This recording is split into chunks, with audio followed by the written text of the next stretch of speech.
Yeah, I'm in $1 million mood. What is the simplest explanation for the reality that we are presented with daily? Today, we're going to take a look at how do we account for this world? How do we account for the universe? How do we account for our existence? How do we account for everything that we experience daily? My name is Brandon Fogel. This is Evolution. Now, despite what the name of the show might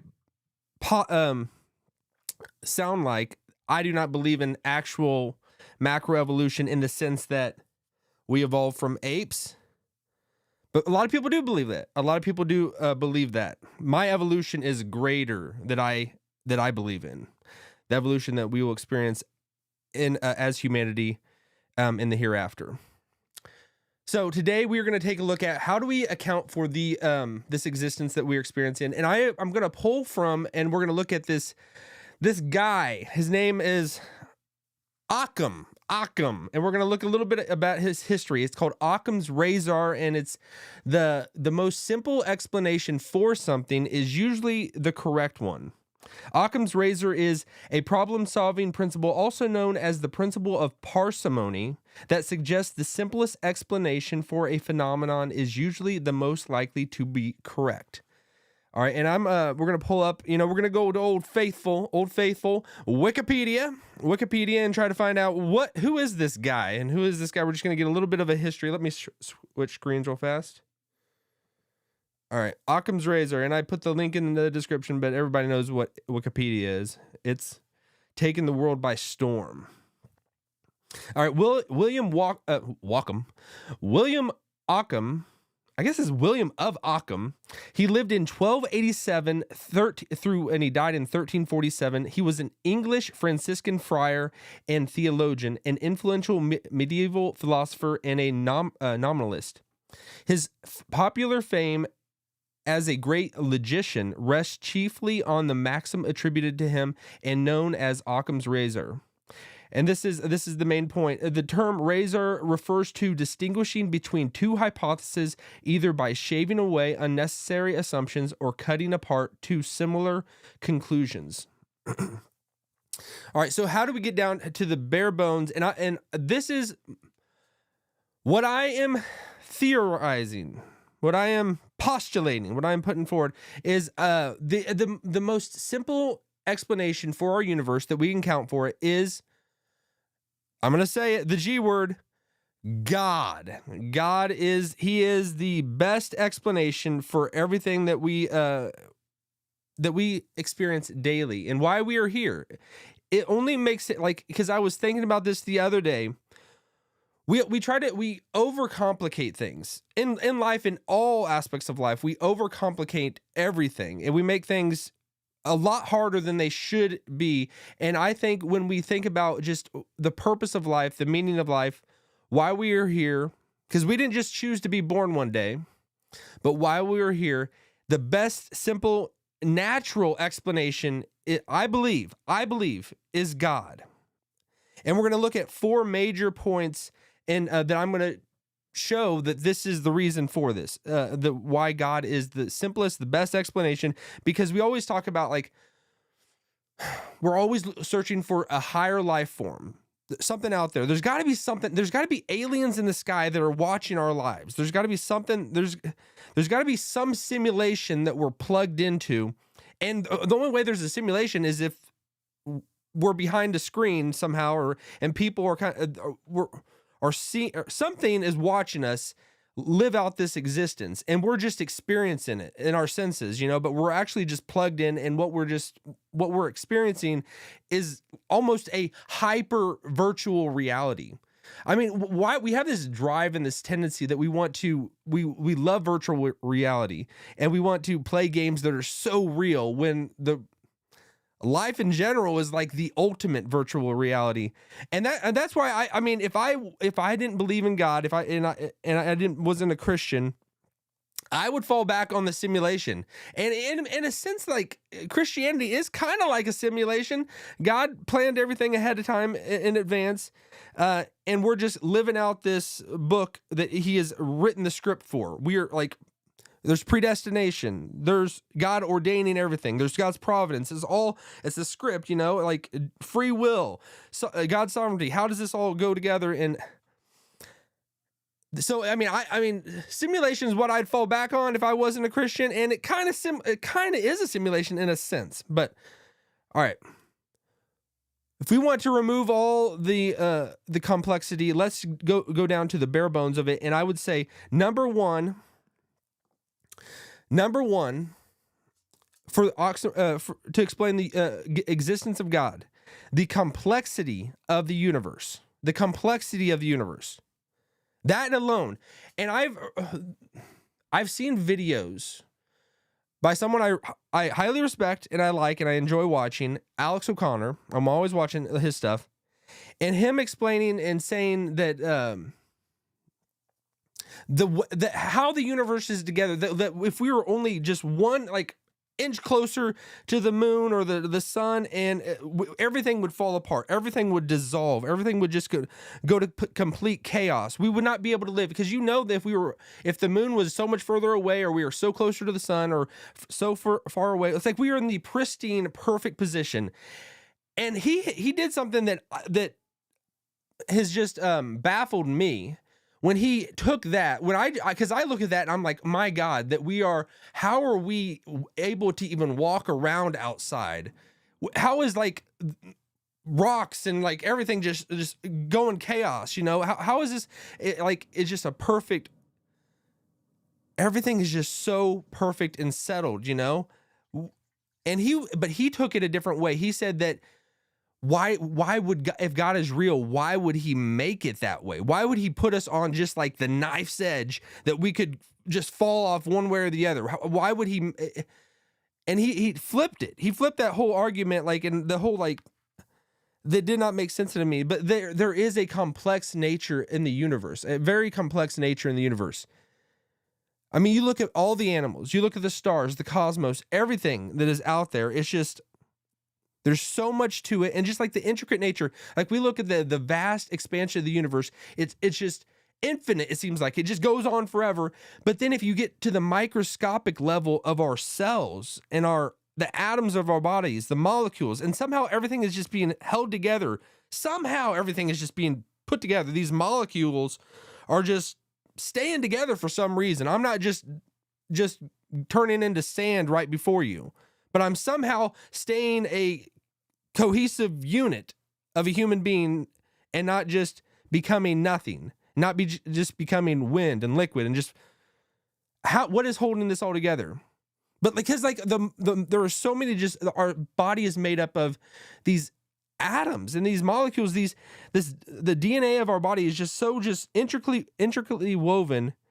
And so it's there's the infinite that goes out beyond us, and then there's the infinite that if we get in the microscope and put our eye in a microscope, that we just see it just goes almost into an infinite just chasm that just goes on forever. Because we think we got to the very bottom of it, but then we split the atom, and then there's all this other stuff. It's it doesn't stop. It just keeps going. That's why there's the infinite out, and then there's the infinite inward. All right, number two, the universal moral law. I would say this, we all know we have something in our heart where we know things are wrong, and we know things are good. And we all feel that. And say we've lived for thousands and thousands of years. People in general have always had this general understanding of what is morally right in the big things, the major things, the things that God has impressed on our heart. All of humanity agrees murder is wrong. All of humanity agrees that if you steal, it's wrong.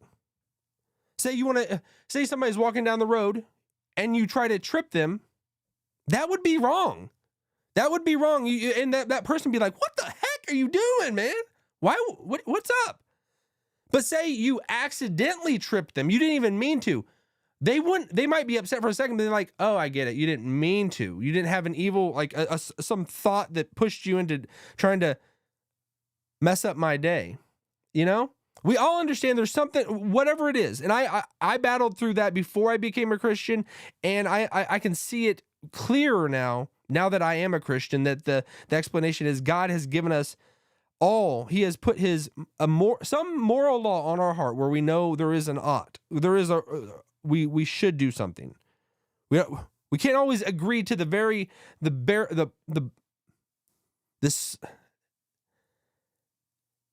smallest details. Some of the smallest details we can't agree on, and there's disagreement. God hasn't answered everything before us, but he's given us basic principles. And I would say just the fact that we have a moral law just demonstrates the God's existence. All right. Number 3, the experiences of the divine. Throughout human history, and even right now, all across the globe, everybody is trying this. And it manifests in so many different ways of humans trying to understand that there is something. We're reaching for something out there, and our best version of it. You've heard of the example of there's all these blind people, and they're standing by an elephant, and they're all grabbing a different part of the elephant. Some are grabbing the tail, some are grabbing the trunk, some are grabbing the feet, some are grabbing they're touching different parts of the elephant, and they're trying to understand, what is this? And that is their religion that is trying to make sense of this something that is out there. There's something that we can't see, but we're all trying to figure it out. So that there have been so many different people in history. That's why we have like so many different holy writings. I would say the only holy writing, true holy writing, is the Bible. But there is that innate nature that we are unstoppably religious. We are hyper religious beings, and it's going to come out in some form or fashion. If you don't direct it to God, that there is a creator, he made you, and I'm going to live my life for him. If you don't direct it to that, you're going to direct that energy and that hyper religious nature that you have inside of you. It's going to go towards something, whether it's your career, whether it's just money, whether it's pleasure, whether it's sports, whether it's whatever, all these things, anything, and it's not to say any of that stuff in itself is bad, but that's what the whole thing of idols, that's what an idol is. It's whatever you substitute and put in place of God, what that energy of your life, if you're directing it to this created thing, but you're not directing it to the one who created you, that's what that is. All right. And then the 4th and final reason, purpose and design. Like I said, there's chaos. Everything, it's chaos, and we understand there's the chaos nature of the universe. I mean, the jungle out there, if you go to the jungle and you see, like, we would see a tiger tearing up another animal right now, an antelope. There's a lion out there that's right now eating an antelope. The wildlife of our world is vicious. It's vicious, and it is. And it seems like that is just chaos. Like, why is that happening? That's not to say a tiger's doing anything wrong by eating a zebra. They're not doing anything wrong, but I would postulate and theorize that this is where you have to kind of get into the Christian fold. If we had not fell, because the Bible presents that we are in a world that is not as it was intended. This world right now that we are living in and we're experiencing is cursed. It's cursed. It's fallen. It's not what God intended. So those tigers, if before the fall, maybe they wouldn't have been eating the zebras. Maybe they would have been getting along a little bit better. And the Bible also says that at the end of time, it talks about in the future, I don't know the exact verse, what it says, like that the lion and the something will lie down together. The little child will play by the snake, the asp or whatever, like it calls it the cobra. There's going to be peace and harmony. And it's like there's this time period that we are living in that is just, it's chaos.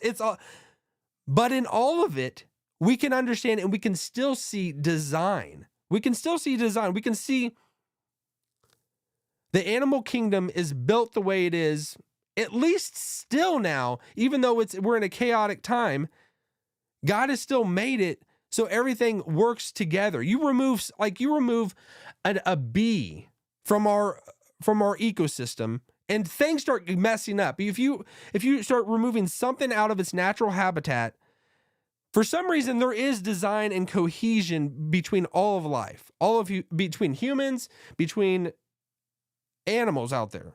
And we could say humans are animals, but in a sense, much higher than animals. And we're not just, we're on a different. God made humans different than the animals.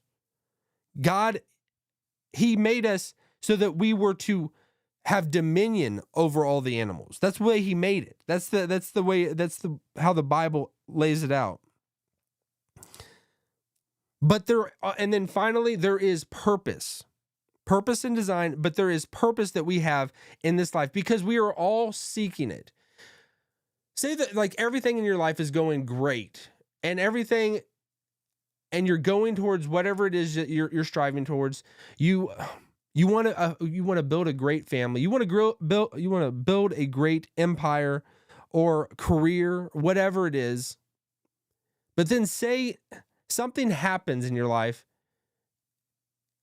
and you can't go after that career anymore. You lose your job. Maybe you lose a family member. There's so many different things in our life that if we don't have purpose, we need that, and we desperately crave that. We desperately crave purpose and significance. And I would say that apart from God, there is no purpose. There is absolutely no purpose whatever, and you could try to create your own purpose, but you're not going to get too far, and eventually it's going to crumble. I would say that the Bible presents that we have purpose. There is a reason why we're here. And our ultimate purpose is to glorify God and enjoy him forever, to have a relationship with him, to be with him. Because our hearts are not going to be at peace until they are at peace with God. You're never, and so I have found that if I'm going my own way, and everybody out there, like, what is it like for you? Do you feel like, say you are not pursuing God, you don't believe in God, like, do you feel like you have purpose? And you might have purpose, but what is that purpose? What is your purpose? Like, what is the reason you're here? And just in your mind, go throughout to the end, the logical end of what you are going towards, whatever it is. It could be anything. What is the outcome of it? What is the final end of it? Are you, and say you got that tomorrow and you had it. Would you be completely at peace and fulfilled? Or would you just need to find something else? And once you've got that, are you going to just need something else? God, I think, is the answer, because we don't ever get to the end of God. And our hearts are always going to be at the most peace when we find our peace in him. He does not dissatisfy us. He's not going to be the one that's going to leave us high and dry. But he is going to ultimately, it says, at his right hand are pleasures forevermore. And it's like one day we are all going to wake up and we're going to see him. We're going to be staring at him face to face. And it's like, then we will have the ultimate purpose. We will see that all our lives was not meaningless. None of it was ever meaningless. And God was with us throughout it all, because, man, life can get dark. Life can get tough and dark. And if we are not anchored in purpose, and why are we doing the things that we're doing, we're going to be left in the dark. So those are my four main reasons why I believe that the simplest explanation for God, the simplest explanation for our reality, is God. So we'll leave it at that.